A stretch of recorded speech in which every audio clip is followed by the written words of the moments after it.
So this was one of the most significant legislative days we've had in a long time here in the United States Senate.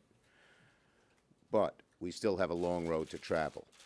It's as if we caught a pass, a nice long pass at midfield, but we still have 50 yards to go before we score a touchdown. But it's still good to make that pass and make that advance. What we saw yesterday is very simple, that elections matter, the American people's votes matter, and Democrats are working hard to keep the promises we made to the American people when we won the majority. Earlier this year, as you know, we passed the American Rescue Plan, which helped put checks in people's pockets, shots in people's arms, and save small businesses and our economy. Now we're going from rescue to recovery, to make the economy, to make the American people's lives even better than it was before COVID, because there were so many structural problems in our economy, and there became a sourness in the land that we very much want to remove. At the two-track strategy, which I outlined earlier this year, is moving full steam ahead. When I first said we were going to pass both the bipartisan infrastructure bill and the budget resolution before we broke for the August recess, many said it was an impossible task. But Democrats in the Senate are determined, fiercely determined, to move President Biden's Build Back Better agenda forward. Sometimes it took a little prodding. It took working weekends, late nights, cloture motions. But we kept working at it. I kept prodding the bipartisan group to go forward, pushing them when they needed pushing, giving them more time and breathing space when they needed more time and breathing space. And that bill passed yesterday. But now we have to keep working at it, and I'm very pleased to report that the two-track strategy is right on track. As I said, first we passed the bipartisan infrastructure package with all 50 Democrats and 19 Republicans. Every Democrat voted for both the bipartisan bill and the resolution, the budget resolution. Every Democrat voted for both. And the first bill, the bipartisan bill, was a long overdue step to revitalize America's infrastructure and give our workers, our businesses, our economies the tools to succeed in the 21st century. The bipartisan infrastructure bill will put America on track to lead the 21st century in both productivity and job creation for decades to come. While the bipartisan infrastructure bill is a very significant bill, my entire caucus agrees that there's much more that needs to be done.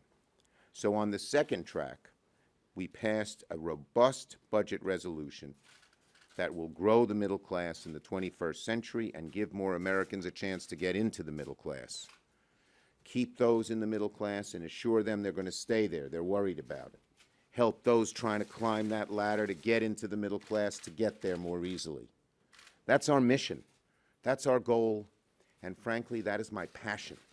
That is what motivates me in working as hard as I can to get this going forward.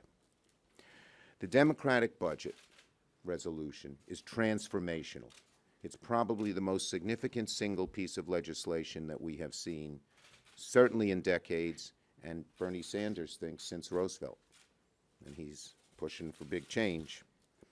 It'll cut taxes, lower costs for the American people, create good-paying jobs, invest in our future, while tackling the climate change crisis.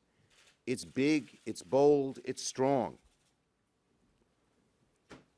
And it'll be paid for by making our tax code more progressive and more fair without raising taxes on working families and small businesses, by asking corporations and the wealthy to pay their share. It boils the average American's blood when they see multi-billionaires paying virtually no taxes. And that was done by the Republicans under Donald Trump. It was reported that you had a greater chance of being audited if you made $40,000 a year than if you made $40 million a year, because they decided to go after the cheaters of the earned income tax credit.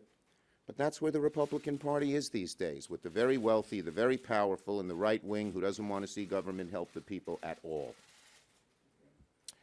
So, the job, make it easier for the middle-class Americans to stay in the middle class and build ladders into the middle class for hard-working people. And let me just say something about this. This is my gut. For the last 20 years, there's been a sourness in the land. America, the American character has always been, for centuries, a bright, sunny, optimistic character.